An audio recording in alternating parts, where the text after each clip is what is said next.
الحمد لله رب العالمين، والصلاة والسلام على أشرف الأنبياء المرسلين عليه أفضل الصلاة والتسليم. أما بعد، ها هي حلت علينا في هذه الليلة أول ليالي العشر المباركة المفضلة، التي تعد هي الأيام الذهبية من شهر رمضان، وإن كان كل أيام وليالي رمضان ذهبية، ولكن هذه الليالي لها خاصية عظيمة، وذلك أنه يوجد فيها ليلة القدر التي تعرفون شرفها وقدرها وعظمها عند الله عز وجل. إخواني في الله، ليلة القدر أنتم تعلمون أن الصحيح من أقوال أهل العلم أنها تتنقل، فقد تكون في سنة في ليلة 21، وفي أخرى في ليلة 24 أو 23 أو 25 أو 27 أو 29، وإن كانت غالب كثيرا ما تأتي في ليلة 27. فربما تكون هذه الليلة التي نحن فيها، ونسأل الله العلي العظيم أن يجعلنا وإياكم من أهلها، وأن يجعلنا ممن يقومون ليلة القدر إيمانا واحتسابا.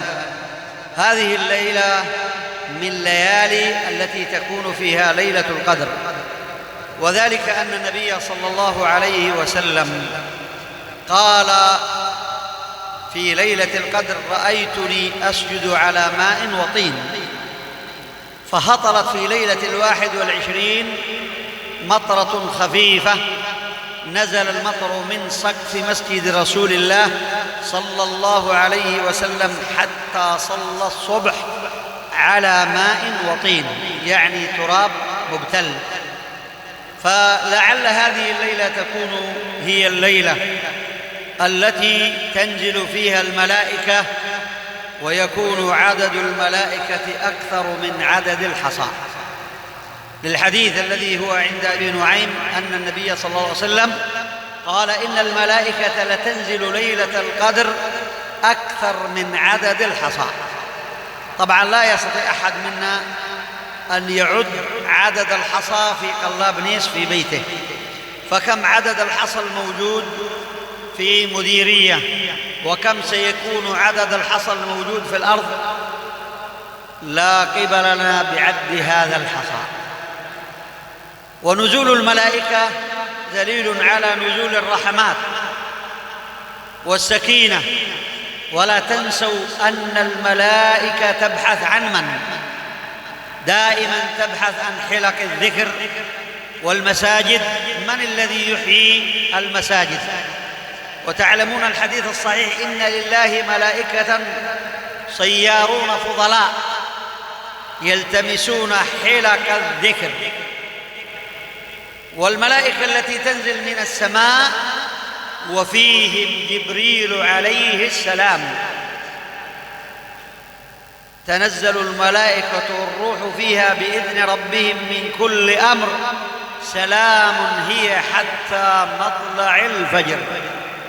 ويقول النبي صلى الله عليه وسلم: إن المحروم من حرمها.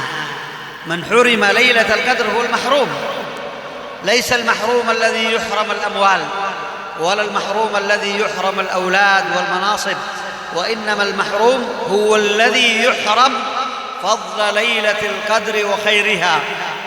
يعتق الله فيها ما يشاء من عباده، ويتفضل فيها على من يشاء من عباده. ليلة القدر أنتم تعلمون أنها التقدير السنوي للآجال والأرزاق، فيها يفرق كل أمر حكيم أمرا من عندنا، لأن المقادير الله عز وجل نؤمن أن الله قدرها قبل أن يخلق السماوات والأرض ب50,000 سنة.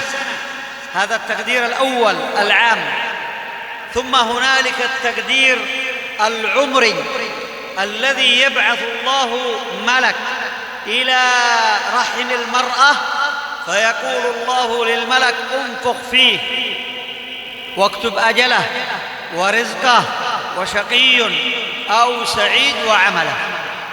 هذا التقدير العمري. في العمر يقدر كل ما أنت عليه وقت النفخ في الروح. ثم يأتي التقدير السنوي الذي يكون في ليلة القدر في كل عام. يقدر الله ما فيها من الآجال والأرزاق، من يموت، من يعيش، من يتولى مناصب، من يعزل إلى آخره. هذا التقدير السنوي. ثم يأتي التقدير اليومي الذي قال الله تعالى فيه كل يوم هو في شأن، يرفع أقوام ويخفض آخرين، يغني أقوام ويفقر آخرين. فهذه التقادير التي نؤمن أن الله عز وجل يقدرها على العباد. فنسأل الله العلي العظيم أن يقدر لنا ولكم ولجميع المسلمين الخير العميم، وأن يدفع عنهم هذه الشر والبلوى والحرب، وأن يجعل بلادنا آمنة مستقرة، وأن يلطف بنا وبأموالنا وبأهلينا وبجميع إخواننا، وأن يرد كيد الكفار من المشركين واليهود والنصارى ومن ملأهم من المنافقين على تدمير بلاد الإسلام والمسلمين. نسأل الله العلي العظيم أن يلطف بعباده المسلمين. نسأل الله العلي العظيم أن يلطف بعباده المسلمين. ونسأل الله العلي العظيم أن يجعلنا وإياكم ممن يقوم ليلة القدر إيمانا واحتسابا، وأن يكون ممن صام رمضان إيمانا واحتسابا، ومن قام رمضان إيمانا واحتسابا.